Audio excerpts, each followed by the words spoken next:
Hey, thanks for taking the time to join us on Polk Place. I'm Brian Lacey. Slightly flush. I only wish you guys could see what happens before this starts rolling. But there's one lady that comes in and visits me monthly. Her name, Jayme Jamison. She's with the Polk History Center. It's all your fault. Oh, it's all my fault. Let me tell you, my iPhone now knows when it's like the third or the fourth Thursday of the month. It's like, oh, you're heading over to PGTV. Here's the directions. I was like, where's it sending me? And so now it's like, it's official. If my phone knows I'm coming here on the fourth Thursday, then I find that deeply disturbing. A little bit. Like some days I'll take a day off work and all of a sudden my phone's like, where are you going? Exactly. Come on, slacker. Haven't even got out of bed yet.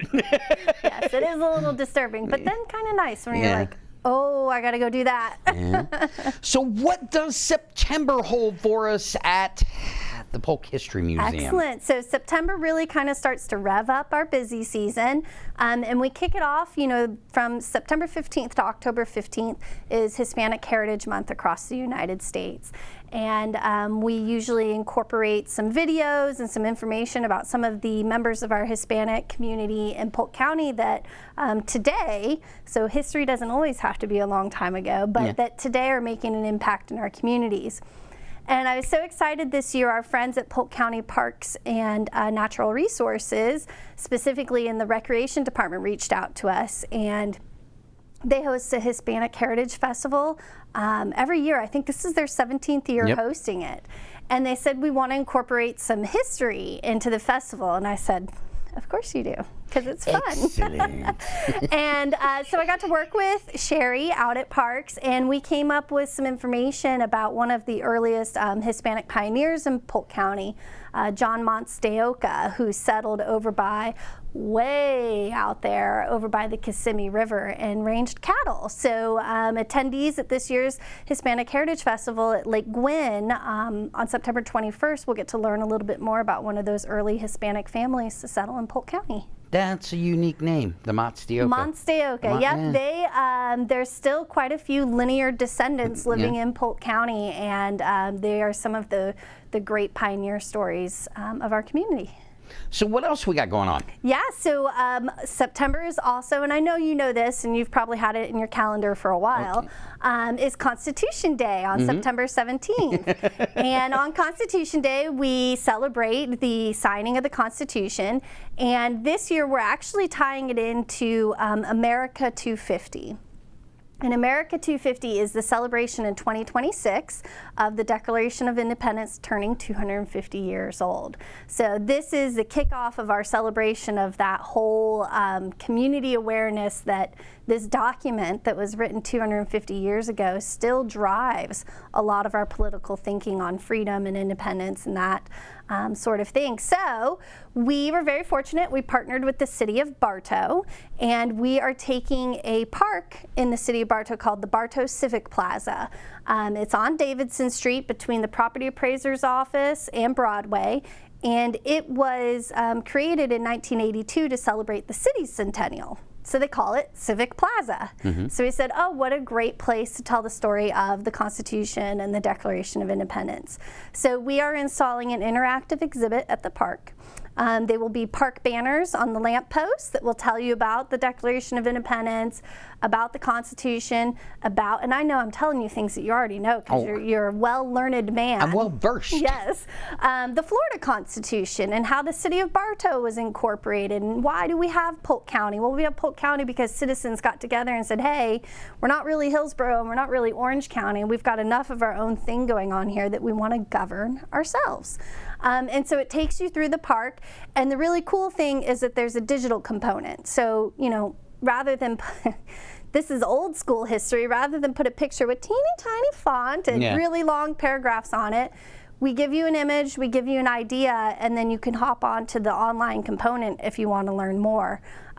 For example, one of my favorites is the Constitution, is a video that we put on there of Barney Fife. Yeah. You know Barney Fife? I'm fully aware of him. Barney Fife telling Andy.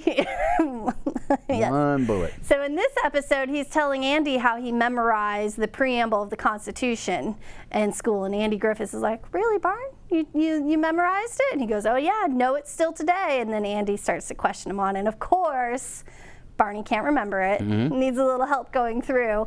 But we kind of put in some of those cues that help people remember, oh yeah, I do remember studying the Constitution. Schoolhouse Rock. Schoolhouse Rock, yes. Schoolhouse Rock for my generation. If it wasn't for that, we wouldn't know about the Constitution.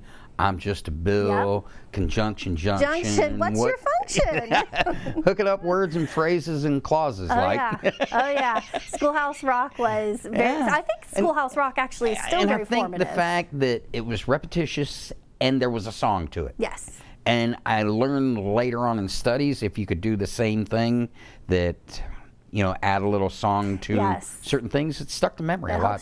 Helps you remember. And then, of course, I mean, do the graphics stand up to today's computer CGI? No, but it still gives an impression of what they were talking about. But that dedication ceremony will be on September 17th at 4 p.m.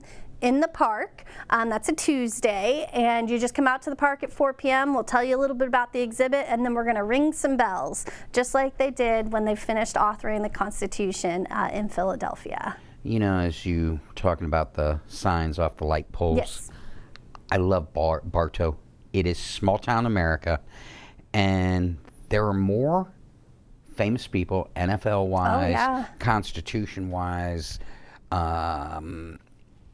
and each one of these people, even old and new, are recognized. And I noticed a lot more of them driving through town. Yes. And I just really kind of love that they remember where they came from, but also where they're going to. So. Definitely a city that's a community. And it's a community of people who have had ideas, who have said, that's not the best way to do it, I have an idea.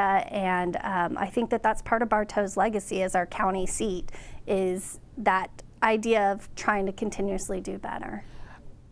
I drive by the L.B. Brown Heritage House, and I wonder what he would think about today. About Bartow today? Yeah. I think he would be very impressed with the way that members of our community have preserved our history. You talk about L.B. Brown House, you can't talk about that without talking about Clifton Lewis and Mayor Pfeiffer, Leo Longworth. You know, there have been some really great members of the community who want to keep Bartow's history and keep it alive, but also grow and change at the same time, which is, I think, just a monumental reflection of the city. My favorite Bartow resident of all time?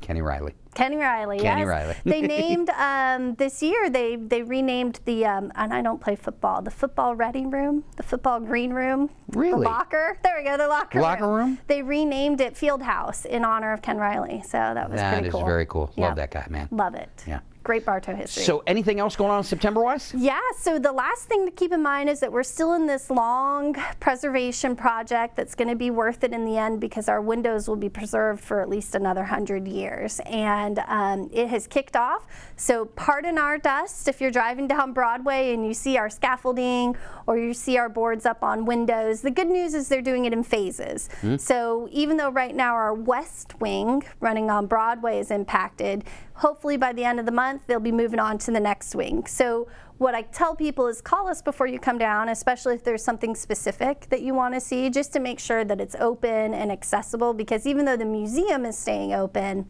certain exhibits might be closed.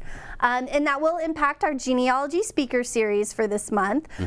So we're going to host it completely virtual for this month because the room that we normally host it in is impacted. But it's really exciting. It's Lisa Medina, and she's coming to talk about Mexican genealogy research. So, you know, how you use the census and other American documents, so exploring some of those similar documents for Mexican genealogy. And that's on September 28th. And you know who to contact for that, right? Oh, yeah. Our girl Shannon. Yeah. Yep, Shannon Graham, if you're interested in She's a rock participating. star. She is. She's not of your epic proportion. You know what I mean? I'm training her. Protege. If you were going to go see you two in concert, she would be the opening act. Yes, she's my Padawan.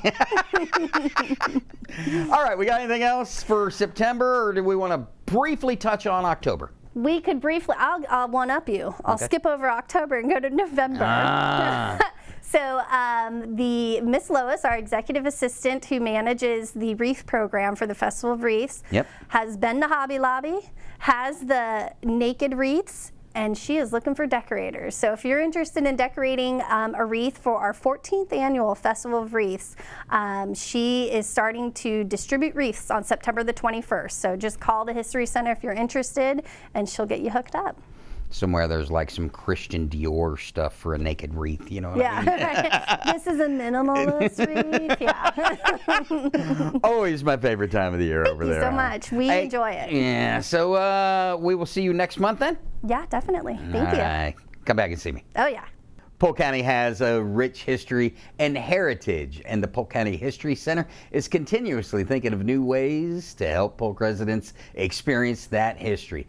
The museum's collection includes natural and cultural objects related to Polk and the greater Central Florida area that represent our history from pre-Columbian to present-day eras. The artifacts on display at the museum represent the individuals, cultural groups, and events significant to the region.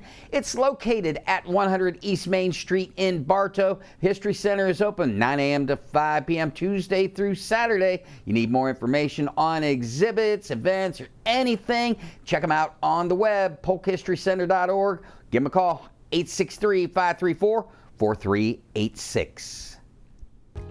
If you enjoyed that episode of Polk Place, I invite you to like, share, and subscribe to the channel, and even check out the next one.